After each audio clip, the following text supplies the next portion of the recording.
Doctor Anbumani Ramadoss இன்றைக்கு ஜூலை 18ஆம் தேதியை தான் தமிழ்நாடு நாளாக கொண்டாடணும், நவம்பர் 1ஆம் தேதியை தமிழ்நாடு நாளாக கொண்டாடக்கூடாது அப்படின்னு அறிவிச்சிருக்காரு. திராவிட அரசியல் மேல, திராவிட தலைவர்கள் மேல அவர் எவ்வளவு வெறுப்பா இருக்காரு அப்படிங்கிறதுக்கு இதுவே ஒரு மிகச்சிறந்த சான்று. அன்புமணி சார், நான் ஒன்னே ஒண்ணு கேட்கிறேன், எந்த போர் வீரனாவது, எந்த அரசனாவது ஒரு போர்ல தான் தோற்ற நாளை மிகப்பெரிய வெற்றி விழாவாக கொண்டாடுவானா? துக்க நாளாக வேண்டுமானால் அனுசரிப்பாங்க, யாராச்சும் வெற்றி விழாவாக கொண்டாடுவாங்களா? ஒரு பெரிய பேரரசு இருக்கு, ஒரு சிற்றரசு கிட்ட இருந்து நிறைய பகுதிகளை பிடுங்கி மற்ற சிற்றரசுகளுக்கு கொடுக்குது. அந்த சிற்றரசு இல்ல இல்ல இதெல்லாம் எங்கள் பகுதிகள் போராடுது. கடைசி வரைக்கும் இந்த சிற்றரசின் போராட்டமும் வெற்றி அடையல. அந்த தோல்வியை கொண்டாட வேண்டுமா? நல்லா யோசிச்சு பாருங்க அன்புமணி சார். வடக்கே வேங்கடத்தை விட மாட்டோம் அப்படின்னு மாப்போசி தலைமையில் போராட்டம் நடந்துச்சு. வேங்கடத்தை விட மாட்டோம்னா திருப்பதியை மீட்கணும், திருப்பதியை தமிழ்நாட்டோட சேர்க்கணும் அப்படின்னு சொல்லி மெட்ராஸ சென்னை மாகாணத்தை சேர்க்கறதுக்குள்ளே படாத போயிருச்சு. எங்கிட்டு திருப்பதி அப்புறம் மீட்க முடிஞ்சா திருப்பதிய? அந்த தோல்வியை கொண்டாடணுமா? தெற்கே கன்னியாகுமரியில தேவிகுளம், பீர்மேடு இதெல்லாம் தமிழ்நாட்டோட இணைக்கணும்னு சொல்லி போராடுனாங்களே தலைவர்கள், நேசமணி, சிவஞானம், சிதம்பரநாதன், ரசாக், PS மணி, தானுலிங்க நாடார், சாம் நத்தானியல் போன்றவர்கள்லாம் போராடுனாங்கல்ல. கல்குளம், விலவங்கோடு, தோவளை, அகஸ்தீஸ்வரம் இந்த பகுதியில தமிழ்நாட்டோட இணைக்கணும்னு சொல்லி போராடுனாங்கல்ல, அதெல்லாம் வெற்றி அடைஞ்சா? அந்த தோல்வியை கொண்டாடணுமா? பேராசிரியர் அன்பழகன் சொல்வார், தமிழன் என்றால் மானம் உள்ளவன், திராவிடன் என்றால் சொரணை உள்ளவன் சொல்வாரு. எதற்காக ஜூலை 18ஆம் தேதியை கொண்டாடணும்? ஒன்றிய அரசின் சட்டங்களுக்கு அன்னைக்குதான் ஜனாதிபதி கையெழுத்து போட்டாரு. என்ன சட்டம்? இந்தியாவை மொழிவாரி மாநிலங்களாக பிரிக்கும் அந்த சட்டத்துக்கு ஜூலை 18ஆம் தேதி கையெழுத்து போட்டாரு. அது வெற்றிகரமாக முடிஞ்சிச்சா? முடியல. அது தமிழர்களுக்கு மிகப்பெரிய தோல்வி.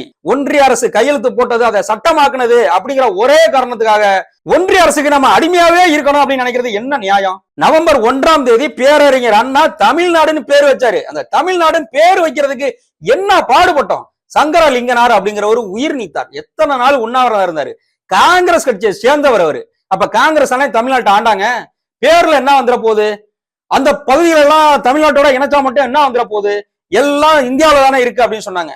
குடகை இணைக்கணும்னு சொல்லி எவ்வளவு போராட்டம் பண்ணாங்க. இன்னைக்கு குடகை இணைச்சிருந்தா காவேரி பிரச்சனை இந்த அளவுக்கு வந்திருக்குமா? எல்லாம் இந்தியாவில தானே இருக்குன்னு சொல்லிட்டு போயிட்டாங்க. தமிழ்நாடுன்னு பேர் வைக்க மறுத்தாங்க. அதுக்கு பேர் வச்சவர் பேரறிஞர் அண்ணா. நவம்பர் 1ஆம் தேதி சட்டமாக்குனுச்சு.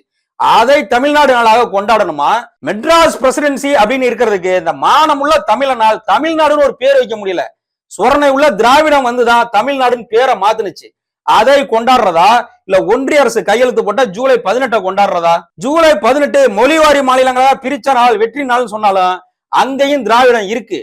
இந்தியா முழுவதையும் மிகப்பெரிய பேரரசு போல கட்டி காக்கணும், இந்தியா முழுவதும் எப்படியும் இந்திய திணிச்சு ஒரே நாடா ஆக்கிரணும் அப்படின்னு அன்றைய காங்கிரஸ் தலைவரோட கனவு.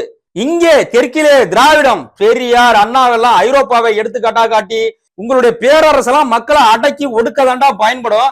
மேல இருந்து அதிகாரம் வர்றதுல மக்கள் எந்த நாளும் நிம்மதியா இருக்க முடியாது. அதிகார பரவல் வேணும். ஒன்றிய அரசு இறங்கி மொழி அரசை பிரிச்சு கொடுத்தாங்க. பெரியார், அண்ணாலாம் என்ன சொன்னாங்க? ஐரோப்பாவை பாருங்கள், எவ்வளவு பெரிய பேரரசுகள் இருந்துச்சு. கடைசியாக மொழி வழி இன அரசுகள் தான் அங்க அமைஞ்சிருக்கு. அதனால பேரரசுகள் நிலைக்காது. அந்தந்த மொழிக்குள்ள சுய மரியாதையும் அவர்களுக்கான அதிகாரத்தையும் பிரிச்சு கொடுக்கணும் அப்படின்னு சொல்லிதான் தனி நாடு கேட்டுட்டு இருந்தாங்க. பெரியார், அண்ணாவெல்லாம் தனி நாடு கொடுக்க முடியாது, வேணால் தனித்தனி மாநிலங்களாக கொடுப்போம்னு சொல்லி தமிழ்நாட்டுக்கு சேர வேண்டிய பகுதிகளையும் நம்மால் மீட்க முடியாமல் தோல்வி அடைந்த ஒரு நாள் ஜூலை 18ஆம் தேதி. அதை போய் தமிழ்நாடு நாளாக கொண்டாட முடியுமா அன்புமணி அவர்களே?